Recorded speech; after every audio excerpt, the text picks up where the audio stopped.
안녕하세요.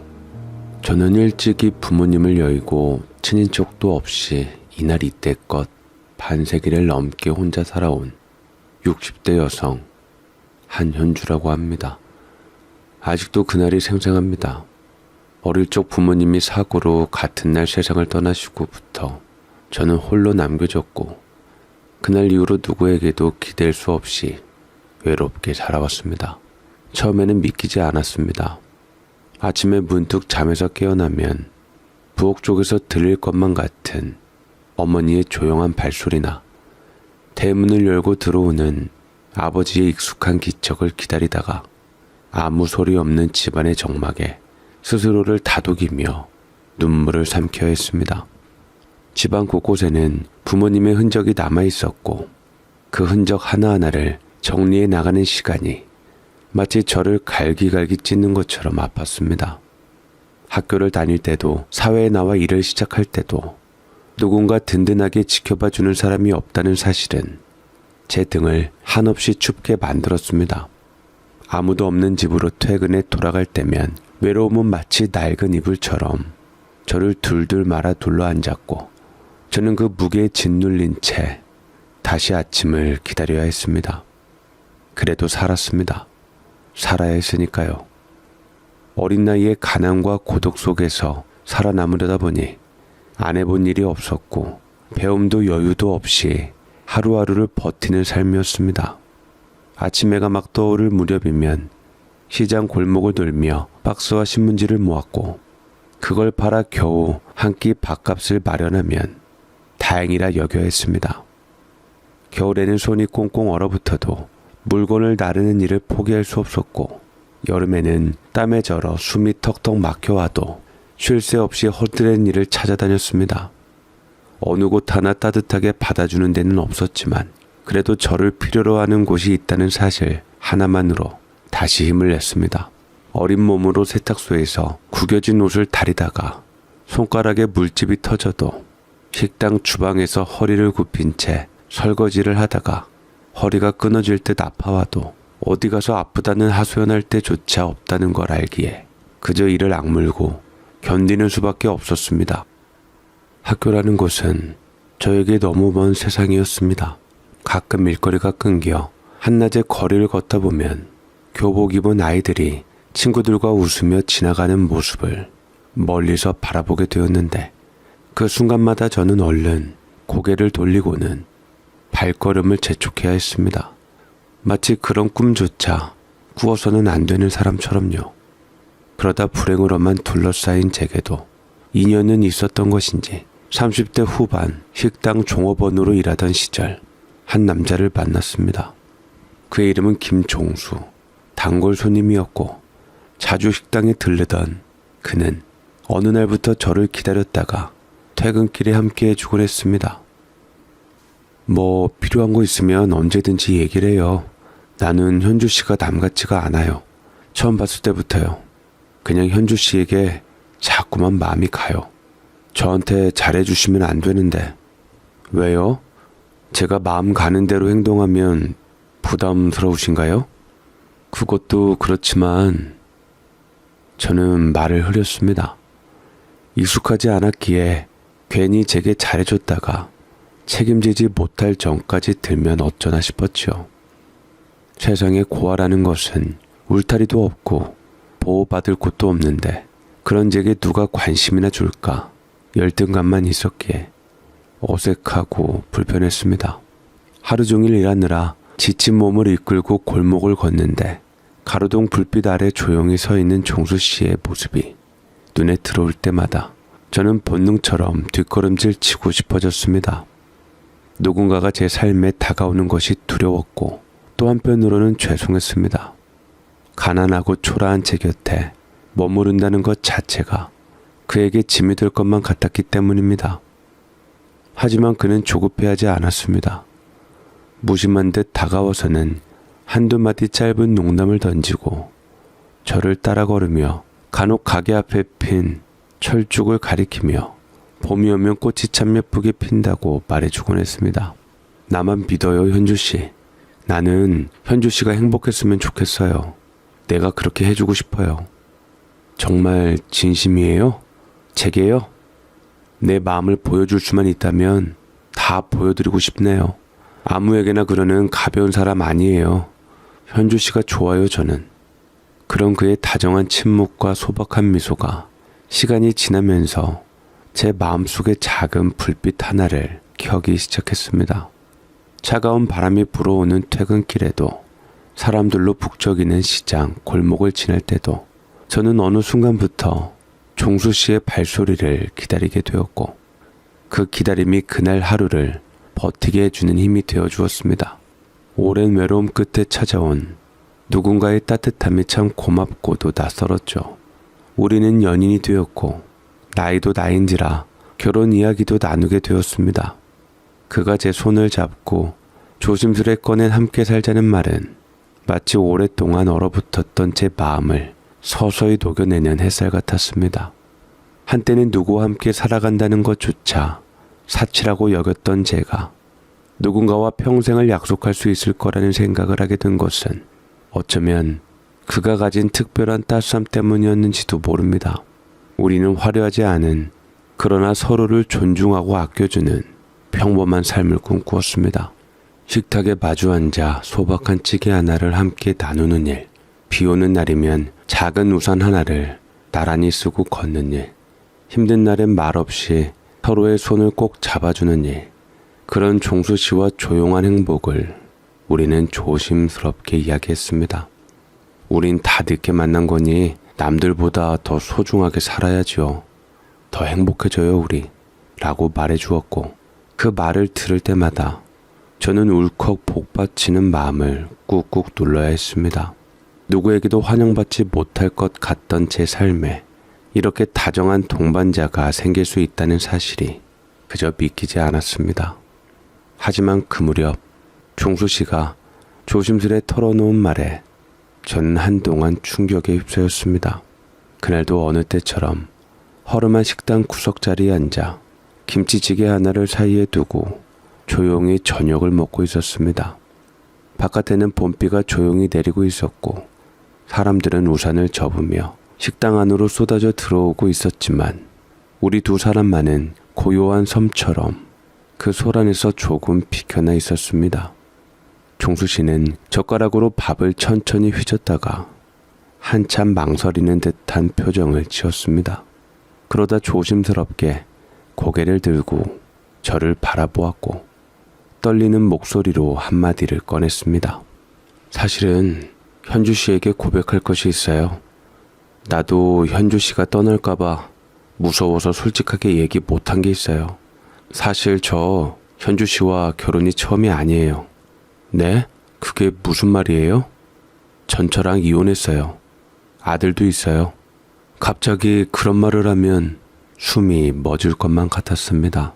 이혼이랑 애도 있다는 게 충격이긴 했지만 더 힘들었던 것은 그 사람이 바로 나를 속였다는 것입니다. 내가 만만해서 그랬나?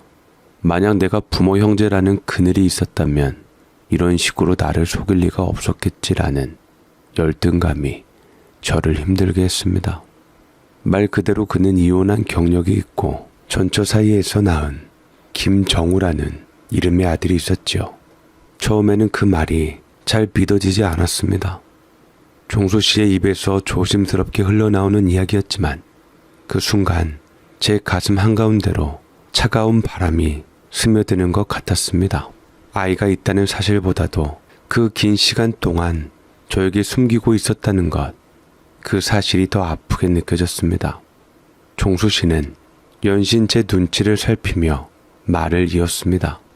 우리 아들이 어릴 적 부모가 갈라서면서 서로의 상처가 깊었어요. 정우는 나는 아들에게 경제적인 지원 외에는 제대로 아버지 노릇도 하지 못한 채 살아왔어요. 만에 하나 혹시 정우가 찾아오게 되더라도 현주 씨가 잘 대해주면 좋겠습니다. 그 사람의 목소리는 떨렸고 저는 묘한 감정에 휩싸여 아무 대답도 하지 못한 채 고개를 끄덕일 수밖에 없었습니다. 제 안에서는 알 수 없는 감정들이 뒤엉켜 있었습니다. 연민, 서운함, 두려움, 그리고 설명할 수 없는 외로움까지 마치 이제 막 피어오르려던 작은 행복이 순식간에 세찬 바람에 꺼져버릴까 두려운 마음이었습니다. 비는 여전히 식당 유리창을 두드리고 있었고 저는 그 흐릿한 창밖을 보며 조용히 생각했습니다. 한 번도 가져보지 못했던 가족이라는 단어, 그것을 다시 받아들이는 것이 과연 나에게 가능할까 하고 말입니다. 말하지 못한 사정을 듣고 처음엔 마음이 복잡했지만 그를 놓치기 싫다는 마음이 더 컸습니다. 아이도 내 아들처럼 키우겠노라 다짐했고 결국 우리는 결혼하게 되었습니다. 밤새도록 뒤척이며 고민했던 기억이 납니다. 제 지난 삶이 워낙 험난했기에 누군가를 믿는다는 것, 심지어 누군가의 상처까지 품어야 한다는 결심이 얼마나 큰 용기를 필요로 하는지 잘 알고 있었습니다. 그러나 긴 고독 끝에 찾아온 한 사람, 그 사람을 보내버린다면 아마 평생 다시는 따뜻한 손길을 느낄 수 없을 것 같았습니다. 그래서 저는 제 마음을 다잡았습니다. 정우라는 아이 역시 세상의 풍파에 상처 입은 작은 영혼일 뿐이라는 생각이 들었기 때문입니다. 우리는 소박한 결혼식을 올렸습니다. 번쩍이는 웨딩홀도 비싼 예복도 없었습니다. 시장에서 산 하얀 블라우스와 검정 치마, 그리고 종수 씨가 직접 고른 작은 꽃다발 하나가 전부였죠. 식당 일을 함께하던 언니 같은 분 몇몇이 와주었고 간단히 잔치상을 차려서 조촐하게 축하를 받았습니다. 그날 종수 씨가 제 손을 꼭 잡으며 말했습니다. 현주 씨, 앞으로 어떤 일이 있어도 내가 먼저 포기하지 않겠습니다. 그 말에 저는 끝내 눈물을 터뜨리고 말았습니다. 그렇게 우리는 세상 누구보다 더 간절한 마음으로 부부가 되었습니다. 빈손으로 시작하는 삶이었지만 서로를 향한 신뢰와 따뜻한 만큼은 그 무엇과도 바꿀 수 없을 만큼 단단했습니다. 그렇게 시작된 결혼 생활, 저는 한 남자의 아내이자 한 아이의 엄마가 되어 처음으로 가족이라는 걸 가져보게 되었습니다. 아들은 내 몸에서 낳은 자식은 아니었지만 저는 그 아이를 내 자식처럼 품고 정성껏 키웠습니다. 정우는 처음에는 저를 경계했습니다. 문득문득 저를 빤히 쳐다보는 눈빛에는 조심스러움과 두려움이 함께 섞여 있었고 작은 몸을 잔뜩 웅크린 채 한 구석에 앉아있는 모습이 어찌나 안쓰럽던지 저는 하루에도 수십 번씩 그 아이를 품에 안고 다독여주고 싶은 충동을 억눌려야 했습니다. 억지로 다가가는 대신 저는 기다렸죠. 아이가 먼저 다가올 때까지 매일 아침 밥상을 차리고 밤마다 이불을 덮어주고 옷이 젖으면 말없이 갈아입으면서 말로는 다 전하지 못할 사랑을 조심스레 쌓아갔습니다. 그렇게 시간이 흐르자 어느 날 정우가 조심스럽게 제 옷자락을 잡았습니다. 작은 손이 제 소매를 끌어당기며 엄마하고 부르는 그 한마디에 저는 그만 눈물이 왈칵 쏟아질 뻔했습니다. 목이 메어 아무 대답도 할 수 없었지만 저는 그 작은 등을 꼭 끌어안고 오래도록 토닥였습니다. 따스한 체온이 서로의 가슴으로 번져들며 우리는 말없이 가족이 되어가고 있었습니다. 가끔은 정우를 바라보다가 문득 이런 생각이 들었습니다. 비록 피 한 방울 섞이지 않은 인연일지라도 진심은 결국 통하는 거구나 하고요. 그렇게 저는 한 아이의 엄마가 되어 세상에서 가장 따뜻한 이름을 얻게 되었습니다. 하지만 행복함을 한창 만끽하고 있을 시기에 남편인 종수 씨에게 위기가 닥치고 말았습니다. 결혼한 지 얼마 안 되었을 때 종수 씨 사업이 크게 어려워지고 엎친 데 덮친 격으로 지인에게 사기까지 당하고 말았던 겁니다. 미안합니다, 현주 씨. 다 내 잘못이에요. 내가 다 책임을 지겠습니다. 안 돼요, 종수 씨. 그러지 말아요. 그깟 사업 망한 거 종수 씨 젊은이 다시 일어날 수 있는데 왜 바보 같은 짓을 하려고 해요? 내가 너무 못나서 가족을 위기로 빠뜨렸으니 현주 씨에게 그런 말 들을 자격도 없어요. 당신 혼자 아니에요. 우리 가족이잖아요. 나랑 정우 생각은 어떻게 요만큼도 안 해요? 제발 맘 돌려요. 부탁이에요. 종수 씨는 이 일로 한강까지 가겠다고 했지만 제가 울고 불면서 붙들었고 더 이상 주저하고 있을 수만은 없었습니다. 저는 주방 한쪽에 놓인 낡은 가스레인지를 바라보며 마음을 다잡았습니다. 어떻게 살아왔던 인생인데 여기서 주저앉을 수는 없다고 스스로를 다그쳤습니다. 작은 가게를 알아보느라 동네 구석구석을 발이 부르트도록 돌아다녔고 결국 오래된 다세대 주택 골목 끝 사람들이 많이 오가지는 않지만 동네 사람들에게는 익숙한 위치에 자리한 허름한 점포 하나를 찾아냈습니다. 기름때가 가득 낀 벽과 삐걱거리는 출입문을 바라보며 저는 오히려 이상하게 마음이 놓였습니다. 누군가에게는 쓸모없는 공간일지 몰라도 나에게는 다시 일어설 작은 무대가 되어줄 것 같았습니다. 가진 돈을 탈탈 털어 가게를 정리하고 주방 기구를 하나하나 손질하며 저는 매일 새벽마다 시장에 나가 장을 보고 돌아왔습니다.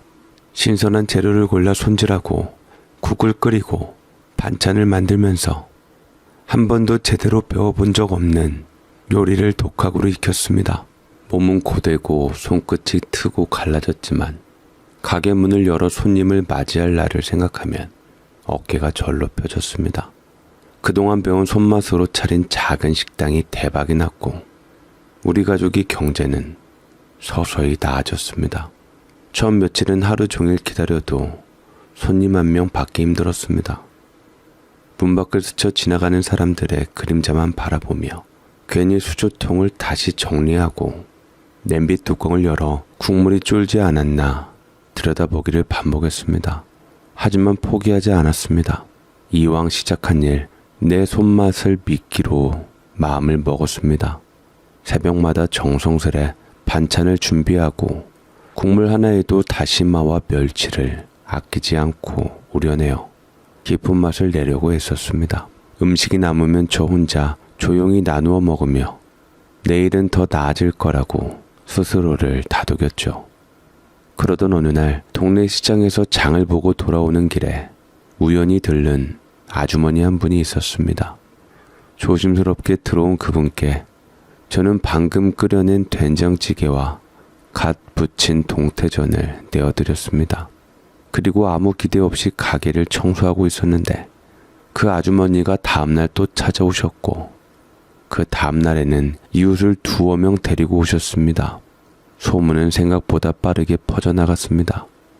맛있고 푸짐한 집이 있다는 이야기가 입에서 입으로 전해지면서 식당은 점점 사람들로 북적이기 시작했습니다. 바쁜 하루하루가 이어지면서 저희 가족의 삶도 조금씩 달라지기 시작했습니다.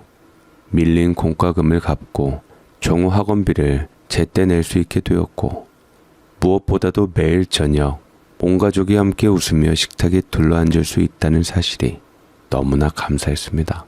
종수 씨는 다른 일자리를 얻으며 월급을 받고서 빚을 갚아내려고 했었고 가끔 일찍 퇴근할 때마다 가게 마감 정리를 도와주며 말했습니다.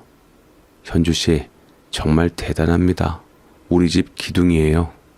당신도 애쓰고 있는데요. 우리 열심히 힘을 모아서 빚 갚고 다시 잘 살아봐요. 그 말을 들을 때마다 저는 마음 한구석이 따뜻하게 데워지는 것을 느꼈습니다. 비록 모든 걸 가진 것은 아니었지만 우리 가족은 조금씩 그리고 분명히 앞으로 나아가고 있었습니다. 그렇게 저는 실질적인 가장이 되어 집안을 꾸려나갔고 남편도 그 덕에 생각보다 빠르게 사업 빚을 갚을 수 있었습니다. 하루하루 눈코 뜰 새 없이 바빴지만 그 고단함이 싫지 않았습니다. 아침마다 장바구니를 들고 시장 골목을 부지런히 누비고 가게 문을 열기 전 주방 한쪽에 쪼그려 앉아 조용히 두 손을 모으고는 오늘 하루도 무사히 지나가길 빌었습니다. 주방에서는 뜨거운 불 앞에서 땀이 뚝뚝 떨어졌고 서빙을 하다가 발이 퉁퉁 붓기도 했지만 저를 믿고 따라주는 가족이 있다는 사실이 제게는 가장 든든한 버팀목이었습니다. 종수 씨 역시 달라졌습니다. 한때는 지쳐서 어깨를 축 늘어뜨리기 일쑤였던 사람이었는데 가게가 잘 되자 다시 살아난 눈빛으로 남은 빚을 갚고 제 길을 위해 노력하기 시작했습니다. 조금 여유가 생기자 다니던 회사에서 나와서 작은 무역업을 다시 시작한 그는 틈틈이 가게 일을 도우면서 자신의 일도 성실히 해냈습니다. 어느 날 저녁 장부를 정리하던 종수 씨가 말없이 저를 바라보다가 불쑥 손을 잡았습니다. 현주 씨 덕분입니다. 당신이 아니었다면 나도 우리 가족도 여기까지 못 왔을 겁니다. 고마워요. 당신은 내 생명의 은인이에요. 내가 당신에게 더 잘할게요, 현주 씨. 그 말을 듣는 순간 지난 세월 버티느라 몰래 삼켰던 울음이 한꺼번에 복받쳐 올라왔습니다.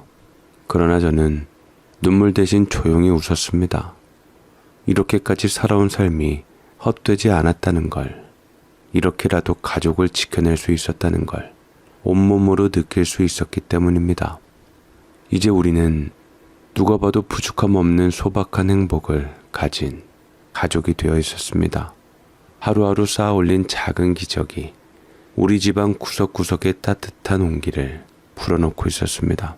하지만 내게 잘한다고 하고 가족들을 위해 다시 살겠다던 남편이 어딘가부터 이상해지기 시작했습니다. 저도 일 때문에 눈코 뜰 새 없이 바빠서 정신 못 차리고 있었기에 처음에는 알아차리지 못했습니다. 아니 어쩌면 알면서도 모른 척하고 싶었는지도 모릅니다. 매일같이 반복되는 장사에 지치고 집안일에 치이며 제 삶이 어느새 가족이라는 이름 아래 다 바스러져 가고 있었던 그 무렵 종수 씨는 종종 집에 늦게 들어오기 시작했습니다. 왜 이렇게 요새 늦어요? 전에는 일찍 퇴근해서 일도 좀 도와주고 그러더니. 미안해요. 작은 사업도 사업인지라 거래처 사람들과 술을 한잔 했어요. 다음에는 신경 쓸게요. 늘 그럴듯한 핑계를 대었고 저는 무심코 고개를 끄덕이며 또 하루를 넘겼습니다. 가끔 옷깃에서 스치듯 맡아지는 낯선 향수 냄새, 휴대전화 벨소리가 울릴 때마다 허겁지겁 숨기는 그의 뒷모습조차도 그때의 저는 애써 모른 척하고 싶었습니다. 가족을 위해 참아야 한다고, 그래야 지금 이 행복이 무너지지 않는다고 스스로를 다그쳤습니다. 그러나 진실은 숨긴다고 사라지지 않았습니다. 어느 날 장을 보고 가게로 돌아오는 길, 우연히 마주친 낯선 여인과 종수 씨의 모습을 보게 되었습니다. 한적한 골목 어귀에서 둘이 나란히 서 있는 모습은 변명할 수 없는 친밀함으로 엮여 있었습니다. 저는 그 자리에서 발이 얼어붙은 듯 움직일 수가 없었습니다. 손에 들었던 비닐봉지가 힘없이 바닥에 떨어졌고 봉지 안에 풋고추 몇 알이 굴러가며 덜컥덜컥 바닥을 두드렸지만 그 어떤 소리도 종수 씨의 귀에는 닿지 않는 것 같았습니다. 그날 저녁 저는 아무 일도 없었던 것처럼 가게 문을 닫고 집으로 돌아왔습니다. 종수 씨는 평소처럼 웃으며 인사를 건넸고 저는 그 웃음마저 낯설게 느껴졌습니다. 저를 위해, 우리 가족을 위해 열심히 살아온 이 모든 세월이 그 한순간 무너져 내리는 것만 같았습니다.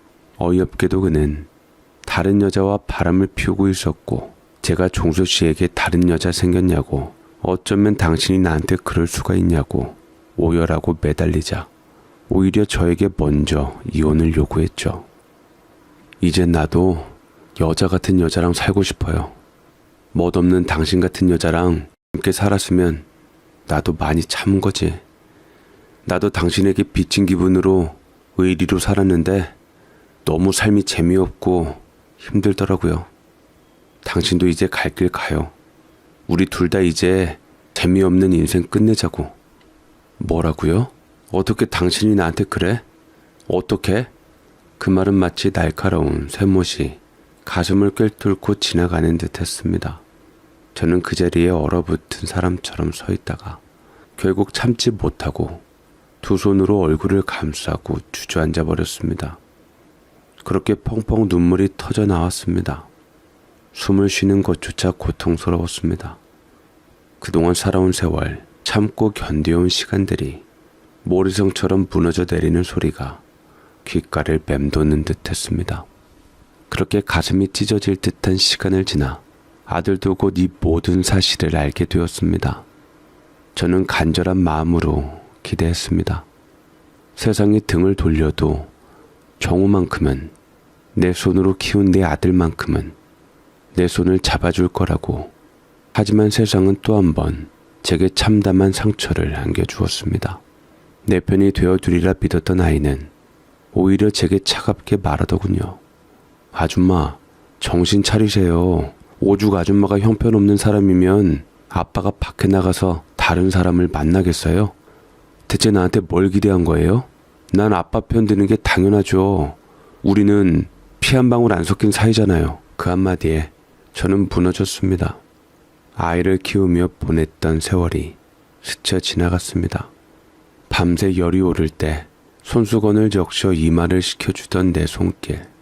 운동회 날 사람들 틈을 헤치고 뛰어가던 제 모습을 저는 생생히 기억하고 있었는데, 정우는 그렇게 간단히 저를 엄마에서 아줌마라고 부르며 등을 돌렸습니다. 입술을 깨물고 고개를 끄덕였지만 마음은 이미 산산조각이 나 있었습니다. 누군가 제 가슴을 쥐어뜯는 것처럼 아팠고 목이 메어 말 한마디도 꺼낼 수 없었습니다. 그날 밤 종수 씨는 기다렸다는 듯 이혼 소유를 내밀었습니다. 살던 집은 남편 명의였기에 저는 단 하루 만에 새 들어 살던 곳에서 쫓겨나듯 나와야 했습니다. 손에 남은 것이라곤 작은 캐리어 하나와 몇 벌 되지 않는 옷가지 뿐이었습니다. 비바람이 몰아치던 밤 빈손으로 거리를 소송이다가 인적 드문 공원 벤치에 앉아 하늘을 올려다보았습니다. 한때는 내 전부였던 사람들이, 내 모든 희망이었던 가족이 저를 그렇게 쉽게 버릴 줄은 상상조차 하지 못했습니다. 그리고 가장 억울했던 것은 식당은 남편 명의였기에 저는 한 푼도 받지 못했고 그간의 모든 노력은 물거품이 되었습니다. 새벽마다 일어나 장을 보고 부은 손으로 반찬을 만들고 발이 부르트도록 서서 서빙을 하던 그 긴 시간들이 하루아침에 아무 의미도 없는 것이 되어버렸습니다. 가게 벽에 걸려있던 초라하지만 정성껏 붙였던 메뉴판들, 손님들과 웃으며 주고받던 따뜻한 인사들, 매일 닦아 반짝이게 만들었던 주방의 조리대까지 모두 제 것이 아니었죠. 그 모든 수고와 정성 위에 이름을 올린 건 종수 씨 하나였고, 이혼 서류에는 단 한 줄 저를 위한 문장조차 적혀 있지 않았습니다. 법 앞에서도 저는 아무것도 아니었습니다. 가게 명의가 남편 이름이라는 이유 하나로 제가 흘린 땀과 시간은 단순한 도와준 것으로 취급되었고 소송조차 할 수 없었습니다. 억울해서 잠이 오지 않는 밤이면 저는 눈을 질끈 감고 되뇌었습니다. 그때 가게 명의라도 내 이름으로 했어야 했는데, 그러나 이미 모든 것이 지나버린 후였죠. 후에는 아무것도 바꿀 수 없었고 저는 모든 것을 잃은 채 찬바람 부는 거리 한복판에 홀로 서 있어야 했습니다. 그 후 저는 작은 리어카로 떡볶이를 팔며 겨우 생계를 이어갔습니다. 처음 리어카를 얻어 거리 한 구석에 자리를 잡을 때 제 마음은 참담했습니다. 한때는 내 이름 없어도 가족을 위해 자부심을 가지고 일했던 사람이었는데 이제는 쓸쓸히 스스로를 부끄러워해야 하는 신세가 되어버렸으니 말입니다. 그래도 굶어 죽을 수는 없었습니다. 얼어붙은 새벽 공기 속에서 떡볶이 떡을 삶고 달큰한 고추장을 풀어 국물을 끓여낼 때면 매키한 연기와 함께 속 깊은 곳에서 울컥 눈물이 치밀어 올랐습니다. 그럼에도 저는 꾹 참고 웃으며 지나가는 사람들에게 떡볶이 한 접시를 건넸습니다. 비가 오나 눈이 오나 리어카를 끌고 나가야 했고 손님이 없는 날이면 하루 종일 길거리에서 떨며 서 있어야 했습니다.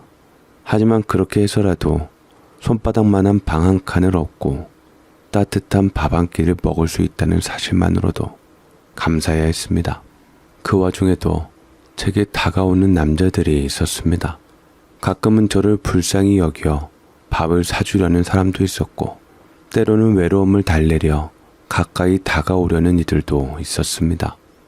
그러나 저는 어느 누구에게도 마음을 열 수 없었습니다. 한번 부서진 신뢰는 다시 이어붙일 수 없었고, 남자라는 존재에 대한 두려움과 씻을 수 없는 상처가 제 마음속 깊은 곳에 깊은 금을 그어놓고 있었습니다. 한번 무너진 남자에 대한 마음과 신뢰는 도무지 저를 다시 일으켜 세우지 못했습니다.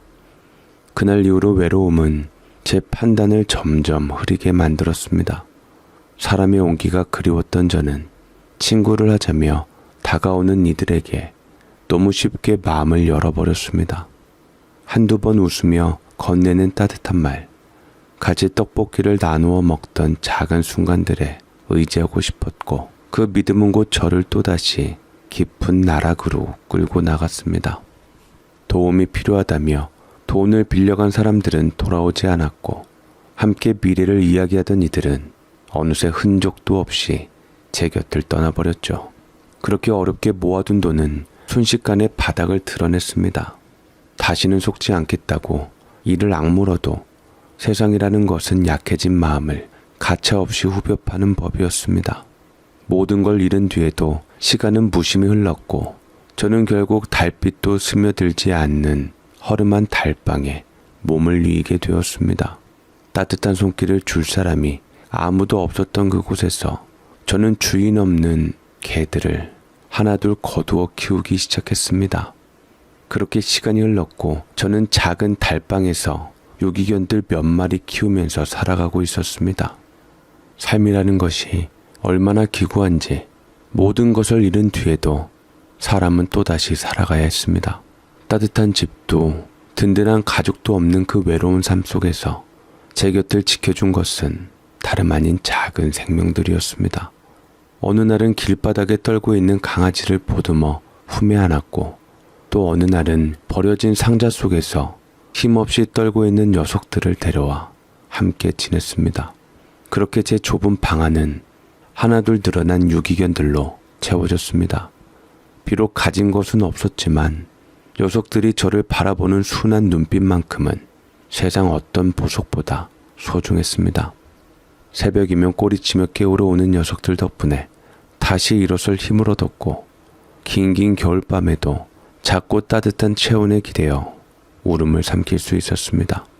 하루 벌어 하루를 연명하는 힘겨운 삶이었지만, 녀석들과 함께라면 적막한 세상도 조금은 덜 무서웠습니다.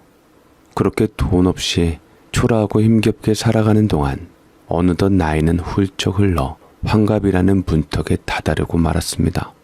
이렇게 하루하루를 버티듯 살아가던 어느 날이었습니다. 잔뜩 무거운 장바구니를 들고 골목길을 지나던 참에 어디선가 조심스러운 발걸음 소리가 다가오는 게 느껴졌습니다. 돌아보니 초등학생쯤 되어 보이는 작은 아이가 주춤거리며 저를 바라보고 있었습니다. 초라한 제 꼴에 뭐 볼 게 있나 싶어 그냥 지나치려 했지만, 아이는 용기를 낸 듯 제 앞을 가로막으며 말했습니다. 할머니, 저 할머니 알아요. 그 순간 저는 무슨 잘못이라도 저지른 것처럼 가슴이 철렁 내려앉았습니다. 이 낯선 아이가 왜 나를 안다는 걸까? 설마 예전에 빚을 쫓는 사람들과 얽힌 일인가?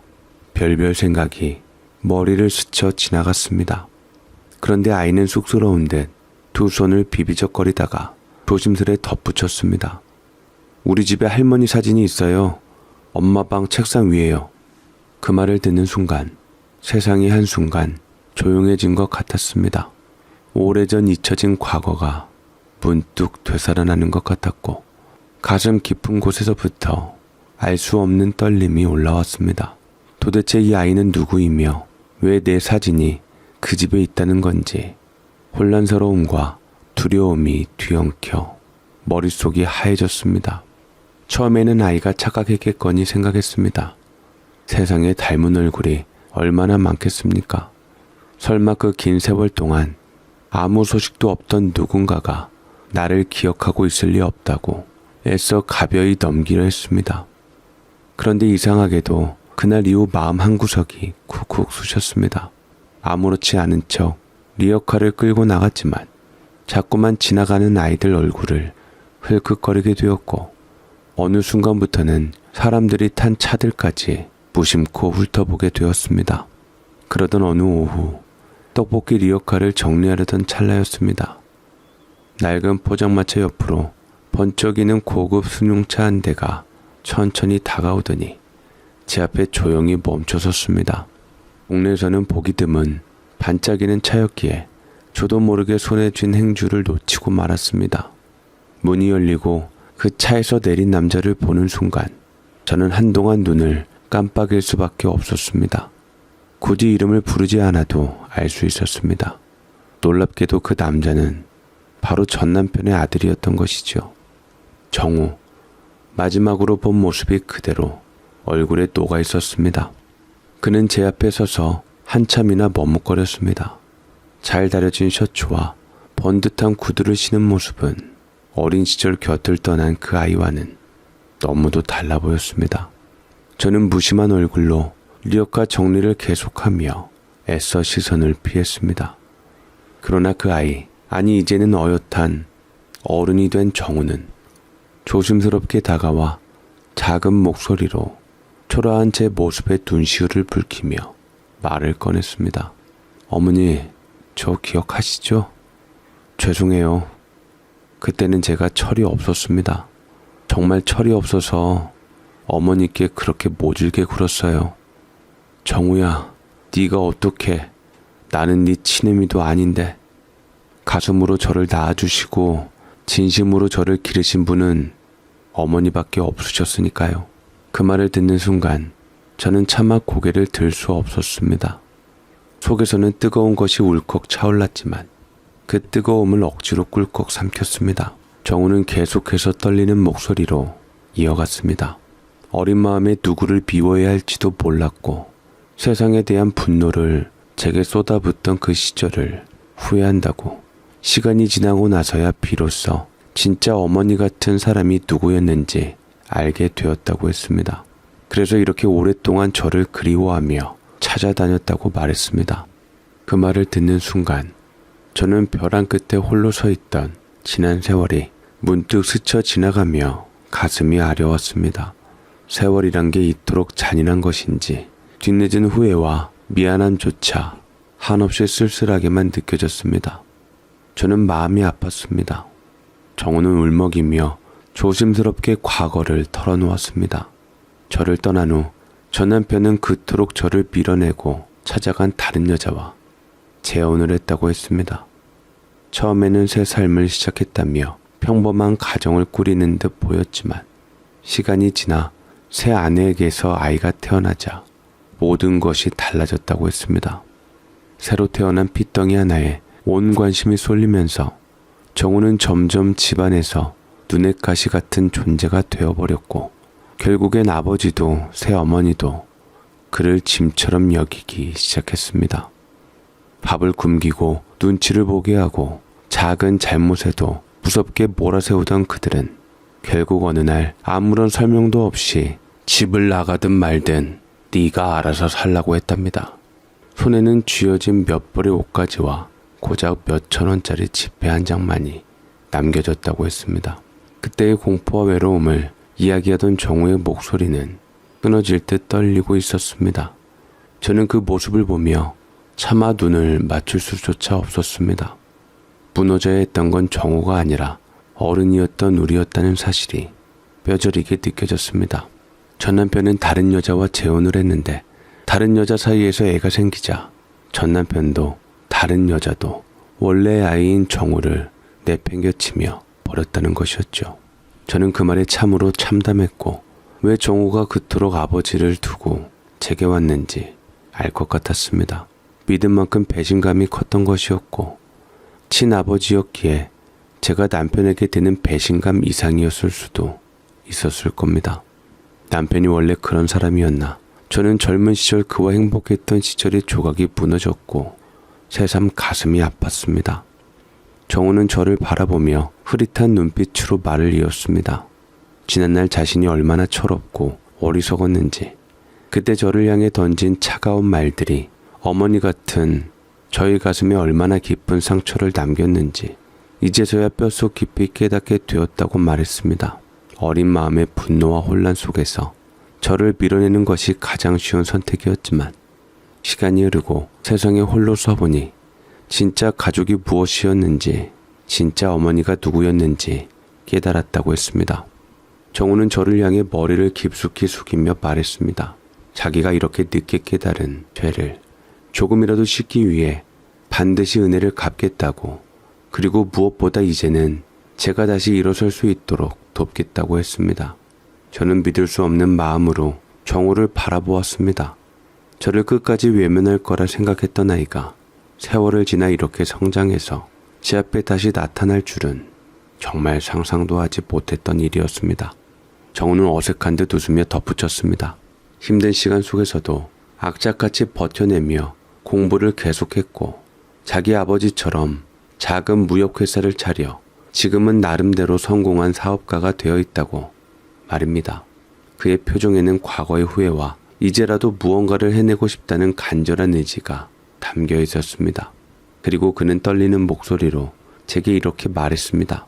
제가 엄마랑 함께 살면서 엄마가 저를 얼마나 지극정성으로 키웠는지 은혜를 뒤늦게서야 알게 되었어요. 상처만 입히고 쫓겨나게 해서 미안해요. 그 대신 이번엔 제가 엄마를 다시 살릴 수 있게 도와줄게요. 정우는 약속이라도 한 듯 며칠 뒤 다시 저를 찾아왔습니다. 손에는 두툼한 서류 봉투를 들고 있었고 저를 조심스럽게 골목 어귀 작은 상가 앞으로 이끌었습니다. 허름하지만 따뜻한 햇살이 들이우는 그 건물 앞에 서서 그는 말없이 서류를 내밀었습니다. 저는 얼떨떨한 마음으로 그것을 받아들여 펼쳐보았고 거기에는 제 이름으로 계약된 상가 서류가 들어있었습니다. 엄마, 여기에요. 여기에 새 식당을 열어요. 저는 눈을 깜빡이며 고개를 저었습니다. 그저 고마운 마음만으로는 도저히 받아들일 수 없었습니다. 이 나이에 이 초라한 손으로 다시 무엇을 시작할 수 있을까 겁이 났고 무엇보다 정우에게 또다시 짐이 될까 두려웠습니다. 그래서 처음엔 단호하게 사양했습니다. 너까지 힘들게 만들고 싶지 않다. 이 나이에 다시 식당을 한다는 게 어디 쉬운 일이겠냐고 말하며 고개를 숙였습니다. 그러나 정우는 제 손을 꼭 잡고 그 아이 같던 눈으로 간절히 말했습니다. 힘내세요.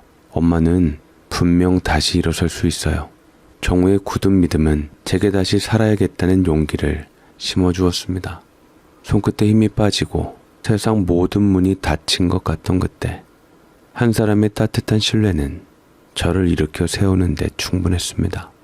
그래서 저는 두려운 마음을 억누르며 천천히 다시 주방 앞에 섰습니다.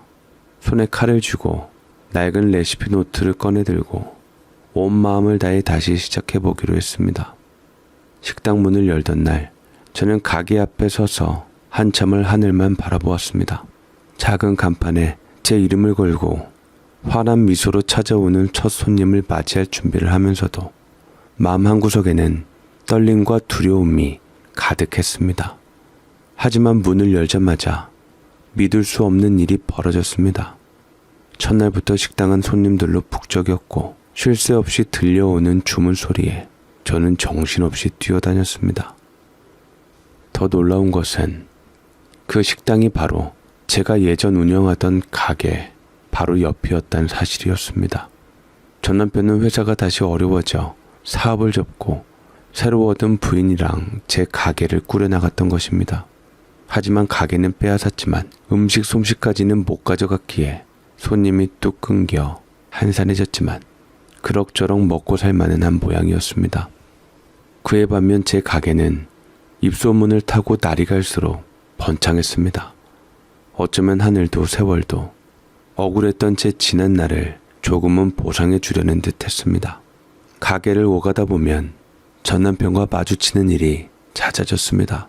말은 걸지는 않았지만 종수는 식당 앞을 지나다가 저를 힐끗 보더니 하대하듯 가짜는 얼굴로 비웃는 듯한 표정을 지었습니다. 어깨를 으쓱이며 여전히 저를 가소롭다는 듯 깔보는 눈빛을 숨기지 않았습니다. 가게를 들른 세 여자와 소곤거리고 그 인근 상인들에게도 제 이야기를 어떻게 전했는지 쑥덕쑥덕거리는 소리가 여기저기서 들리는 듯 했습니다. 한때 젊은 시절을 다 바치고 너무나도 사랑하던 종수는 참으로 비겁했고 세월이 흘러도 변하지 않는 그 오만함을 저는 다시 한번 뼛속 깊이 느껴야 했습니다.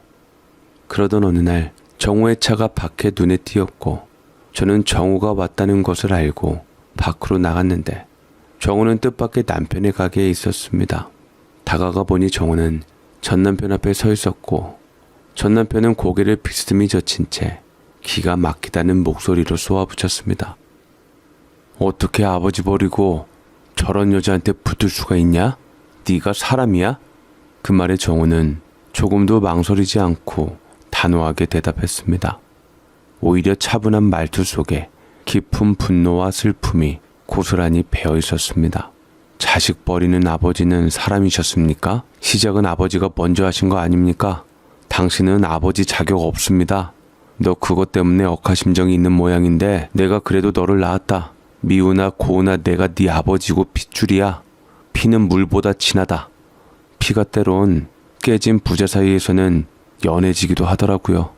더 이상 아버지라고 부르고 싶지도 않으니 저한테 오라가라 하지도 마십시오. 더 이상 보고 싶질 않네요. 그날 이후 정우는 단 한 번도 뒤를 돌아보지 않았고 종수의 온갖 행패에도 오히려 더 굳건하게 제 곁을 지켜주었습니다. 시간은 무심하게 흘렀지만 그 흐름 속에서 모든 것은 조금씩 달라지고 있었습니다. 종수가 퍼뜨린 소문으로 인해서 손님들이 처음에는 휑하니 주춤거리도 했지만 그래도 제 음식 솜씨가 남달랐던지 제 가게에 있는 사람들이 몰리기 시작했고 그나마 겨우 명맥을 유지하던 전 남편의 식당은 눈에 띄게 한산해지기 시작했습니다. 이따금 가게 앞을 지나갈 때마다 텅 빈 식탁들이 한눈에 들어왔고 허탈한 표정으로 출입문을 닫고 서 있는 그의 모습이 종종 보였습니다. 한때는 그래도 먹고 살만했던 그 가게가 이제는 썰렁한 적막만을 품은 채 하루하루를 버티고 있는 것이었습니다. 제 식당은 입소문을 타고 찾아오는 손님들 덕분에 항상 대기줄이 길었고 가게 안은 온종일 웃음과 음식 냄새로 가득했습니다. 손님들은 제 손맛을 칭찬하며 단골이 되었고 저는 땀 흘려 일한 만큼의 보람을 매일매일 느낄 수 있었습니다. 그렇게 제 식당은 점점 자리를 굳혀갔고 저는 다시금 두 발로 꿋꿋이 서는 삶을 살아가고 있었습니다. 결국 전 남편은 버티지 못하고 가게 문을 닫아야 했습니다. 그 후에도 그 사람의 삶은 내리막길을 걸었습니다. 세부인은 가게는 나몰라라 하며 밖으로 돌면서 쇼핑하기에 바빴고 새롭게 태어난 그 아이들은 여전히 펑펑 돈을 쓰며 살아가는 것 같았죠. 결국 전 남편은 카드 빚에 허덕이다가 신용불량자가 되었다는 소문이 들려왔습니다. 설상가상으로 자식들까지 결혼을 준비하다 파혼을 당했고 실패한 인생을 모두 부모 탓으로 돌리며 집안을 원망하게 되었다는 이야기까지 들려왔습니다. 저는 그 소식을 들었을 때 눈물 대신 묘한 웃음이 먼저 나왔습니다. 이 세상 어디에도 복수를 꿈꿔 이룬 적이 없었지만 이렇게 자연스럽게 돌고 돌아 스스로 자멸해가는 모습을 지켜보니 가슴 한켠 깊은 곳에서 말할 수 없는 통쾌함이 밀려왔습니다. 억울했던 지난 세월도 피눈물 삼키며 견뎠던 날들도 모두 한순간에 보상받는 듯한 기분이 들었습니다. 하지만 저는 그 복수의 쾌감에 오래 머물지 않았습니다. 다시는 과거에 발목 잡히지 않기로 나를 믿어준 정우를 위해 그리고 무엇보다 스스로를 위해 앞으로만 걸어가기로 마음을 다잡았습니다.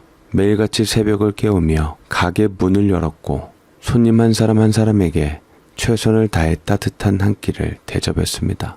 그렇게 성실하게 한 걸음 한 걸음 다시 살아갔습니다. 그러던 때에 전 남편이 제 가게를 방문했더라고요. 옆에 가게에서 귀세 등등하게 있더니만 저보다 더 초라한 몰골로 저를 찾아왔죠. 현주씨, 참 곱게 늙었네. 옛날 생각난다. 내가 다 잘못했어. 우리 한번 다시 시작하면 안 될까? 당신과 하루를 살아도 행복했는데 새로운 그 여자랑은 애 낳고 살아도 늘 가시방석에 앉은 것처럼 힘들었어. 당신이 나를 한 번만 더 구해주면 안 돼? 구해줘?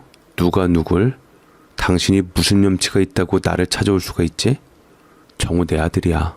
그래도 당신이 나 때문에 정우 덕 본 건 사실이잖아.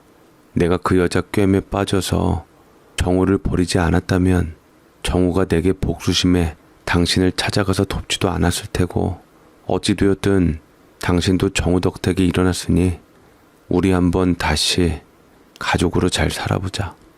저는 기가 막혀서 헛웃음이 나왔습니다. 어쩜 그렇게 논리가 자기 멋대로 해석하고 자기에게 좋을 대로 말을 하는지 모르겠더라고요. 나이를 먹으면 아무리 사람이 유연해진다지만 자기에 맞게 해석을 하는 게 기가 막힐 뿐이었습니다. 한번 당신에게 속아서 힘들게 고생하고 당신에게 모든 걸 다 바쳤으면 됐어. 두 번 다시 나는 그런 바보짓 하지 않아. 어리석지도 않고 다시 내 앞에 나타나지 마. 정우한테 볼 일 있으면 정우에게 나가서 나한테 똑같은 소리 해봐. 그 애가 어떻게 나오나 보자. 그러니까 당신 도움이 필요하다니까. 당신이 정우한테 중간에서 잘 말해주면. 저는 도저히 전 남편의 황당한 소리를 듣고 있을 수가 없었고 그 입을 다물게 하기 위해서 마침 액젓이 앞에 있기에 액젓을 통으로 전 남편에게 확 끼얹었습니다. 이게 무슨 짓이야 당신? 온몸에 비릿한 액젓 향기가 온몸에 풍겼고 저는 그것도 모자라서 쓰레기통에 쓰레기를 한가득 퍼부어 주었습니다. 쓰레기는 쓰레기끼리 처리해야지. 당신 아직도 내가 그렇게 만만해? 당신 몇 마디면 내가 넘어올 것처럼 생각해? 천만에 나 예전에 당신이 알던 한현주가 아니야. 절대로 용서 못해. 알아? 이게 감히 나한테? 전 남편 또한 제가 호락호락하지 않으니 액젓을 뒤집어 쓴 채 잔뜩 화가 나서 내게 반격하려고 내 손목을 잡고 주먹을 들자 저는 억새님의 눈을 질끈 감았고 그때 정우가 와서 자기 아버지를 말리고 제게서 떨어뜨려 놓았습니다. 우리 어머니한테 해코지 하려고 왔어요? 야, 어떻게 저 여자가 네 친엄마냐? 네 친엄마 몇 해 전에 죽었다고 하는데 이제 아쉬운 대로 나에 대한 복수심 때문에 저 여자한테 그러는 거 모를 줄 알아? 네가 아주 내 염장 지르려고 작정을 했지? 처음에는 그랬지만 어머니가 그때나 지금이나 변치 않으신 분이라는 거 알고 마음이 바뀌었어요. 친어머니도 따로 가정 가지셔서 내가 필요 없었고 아버지도 마찬가지였어요. 나를 받아준 건 오직 어머니밖에 없었어요. 나는 나를 필요로 하고 도움이 되는 어머니 곁에 있을 거예요. 내가 더 네가 필요하다. 내가 네 친아버지인데 그만큼 날 힘들게 했으면 됐지 않냐? 네가 바르던 대로 네 새엄마 떠나고 이복 형제들도 다 떠났는데 그렇게 내가 고통받았으면 됐잖냐? 내가 준 고통은 없어요.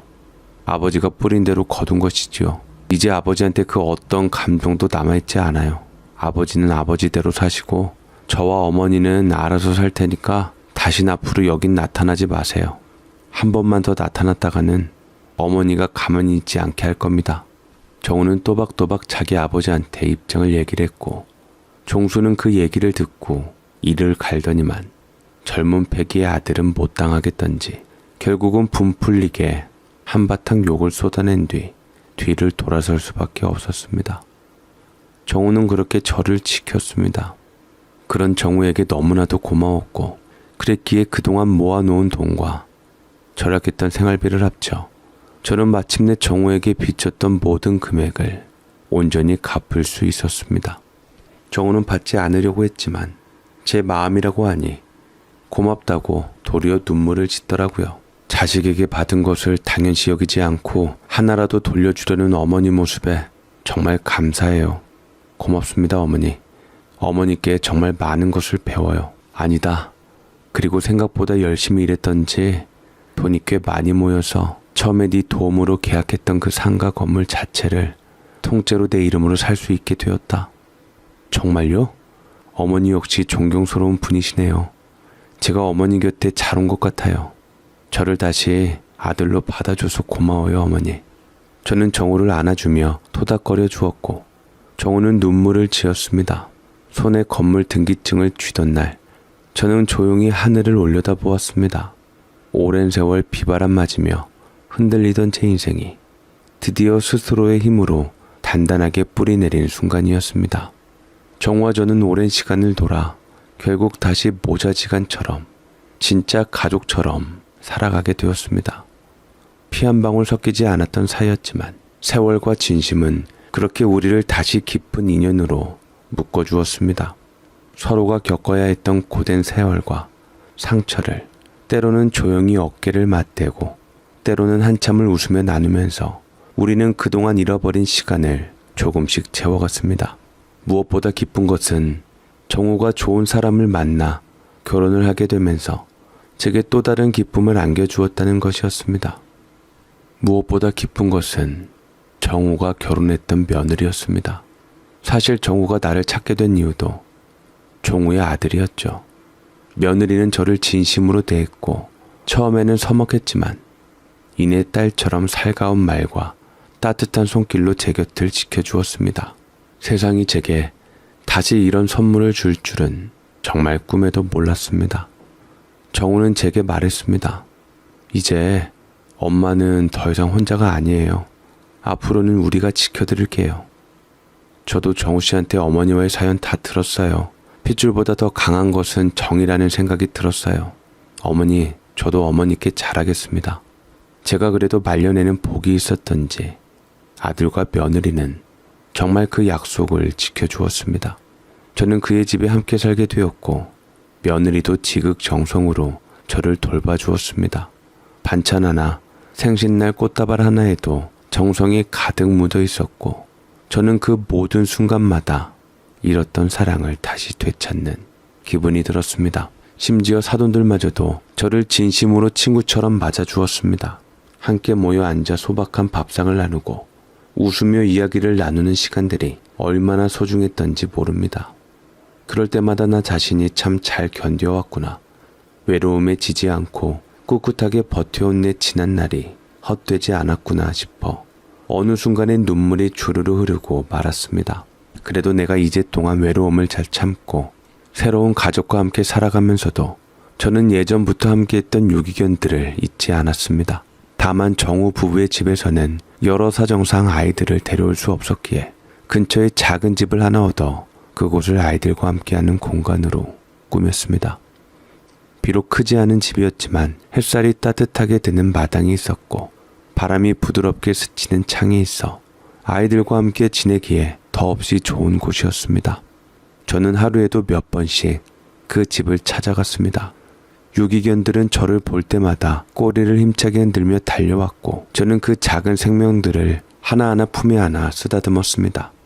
그 아이들은 여전히 저를 필요로 했고 저 역시 그 아이들의 존재가 큰 힘이 되어주었습니다. 마치 서로가 서로를 지켜주는 듯한 따뜻한 인연이었습니다. 그곳에서 강아지들과 시간을 보내고 정우 가족과 저녁 식탁을 함께하며 웃을 수 있다는 사실은 제가 세상에 다시 뿌리낼 수 있도록 해준 커다란 축복이었습니다. 때로는 손주가 함께 와서 아이들과 뛰어놀았고 그런 모습을 바라보며 저는 조용히 미소를 지었습니다.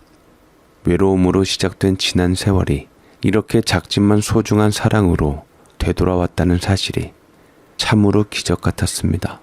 고단한 인생 끝에 찾아온 이 따뜻한 인연이 제게는 무엇보다 큰 축복입니다. 저는 오늘도 그 감사함을 잊지 않으며 매일같이 주방에 섭니다. 다시는 무너지지 않기 위해 그리고 누군가에게 다시 따뜻한 사람이 되어주기 위해서 말이죠. 제 사연 읽어주셔서